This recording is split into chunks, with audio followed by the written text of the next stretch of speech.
If you've been playing Valorant for a while, you've likely noticed how challenging it can be. Despite all the hours you put in, progress can feel slow and sometimes even invisible. I used to feel the same way until I realized that at its core, Valorant is actually much simpler than it seems. Through my own grind to Radiant, I've developed a set of habits focused on mastering the fundamentals. And these habits have not only brought consistency to my gameplay, but have also given me a competitive edge over most of the player base. Hey guys, it's Konpeki here, and today I'll be sharing the 4 key habits I rely on as a Radiant. And if you commit to building these into your own playstyle, I'm confident they'll help you reach your goals and improve your game. But before I dive into these habits, I would like to mention that if you need personalized help to rank up, you can use the link in the description to book a free call with me or one of my coaches. During the call, we can look over your tracker, discuss your goals, and create a free plan that can point you in the right direction towards reaching your goals. If we also think you'd be a good fit for the Immortal Roadmap program, my team of Radiant and world-class VCT coaches can help you rank up 500 RR in just 10 weeks, guaranteed,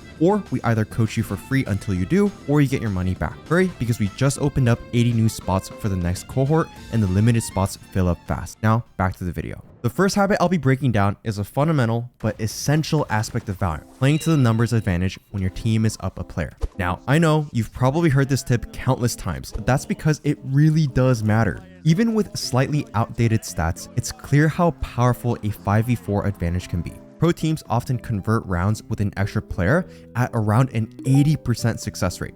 This is a principle you can most definitely take into your ranked games. At the core of this advantage is a simple principle. Once you're up a player, there's no need to take unnecessary risks. Personally, as soon as we secure that first pick, I switch to playing passively. The great thing about this habit is that there are several effective ways to play safely. On defense, one of the best approaches is to fall back into a position that's closer to your spawn. This way, instead of holding the site alone and risking being flushed out by enemy utility, you're positioning yourself to be a valuable, tradable asset later in the round. If falling back doesn't suit the map or situation, however, there are also other ways to leverage this advantage. For example, instead of holding a wide angle, you can tighten it up to gather information rather than going for the kill. That way, you're making it much less likely that the enemy will catch you off guard, which gives you and your team time to react to the information. On the other hand, for the attack side, it's often effective to pair up with a teammate or have the whole team pause briefly before planning your next move.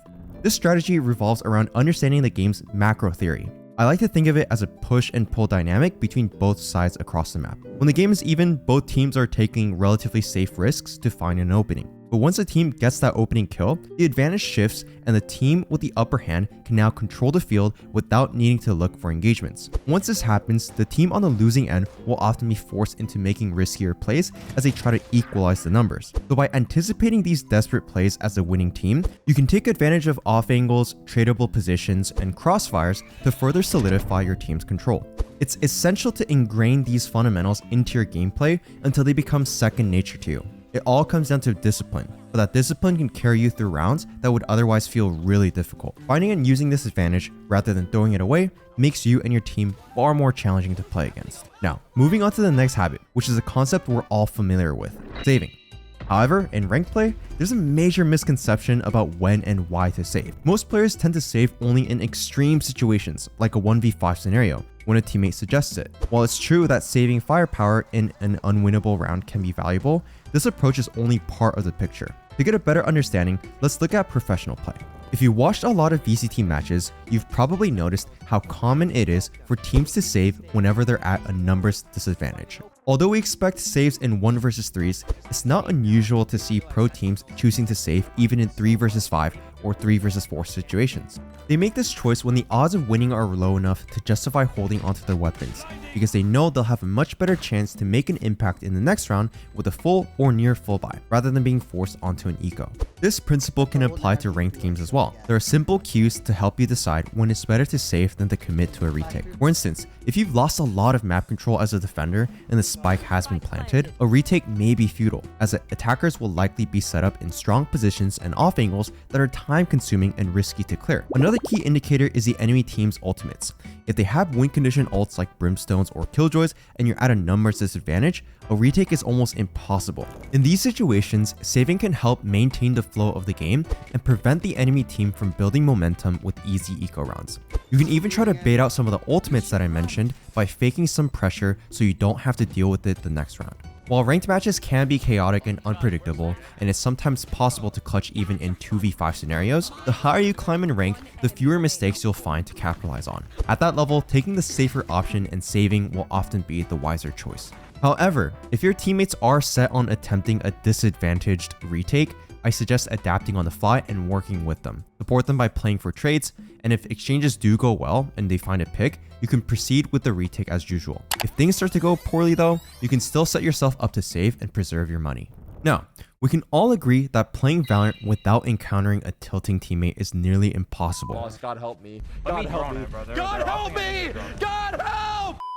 But instead of focusing on their mistakes, I've developed a habit of shifting my perspective to maximize the value I get from them, even when they make bad plays. Of course, this isn't always possible. If a teammate is AFK or revealing enemy positions in alt chat, there's unfortunately not much you can do. But most of the time, your teammates are making risky plays while you're still trying to win. They might just be having a rough game, or maybe their playstyle is simply more aggressive. When you recognize these players, it helps to adapt by learning ways to work around their habits. That way, when they do make a questionable play, you're ready to respond effectively instead of being caught off guard. For example, if I notice someone pushing and taking an unnecessary risk, I'll follow and position myself to bait them, ready to trade if things go south. This way, even a bad play can add some value to the round if I'm able to secure the trade. Of course, you can't always predict what your teammates will do, and some mistakes are harder to play around than others. But if you start recognizing that a teammate has a risk-heavy playstyle, it's a good habit to position yourself in ways that allow you to capitalize on their mistakes preemptively. With this change in perspective, you'll be one-upping your opponents when it comes to dealing with their silly teammates. Now, while adapting to your own teammates are crucial, our fourth habit focuses on adapting to the enemy. Sometimes defensive rounds simply don't go your way. I'm sure we've all had those games where no matter how often you anchor one side of the map, the enemy team keeps hitting the opposite side.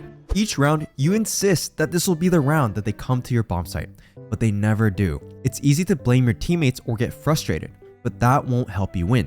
When an opponent repeatedly hits the same site, it's likely a habit or a comfort zone for them, meaning they'll probably keep doing it. This habit is about developing the discipline to recognize these patterns early and adjusting your strategy pre-round to put yourself in a position to make an impact.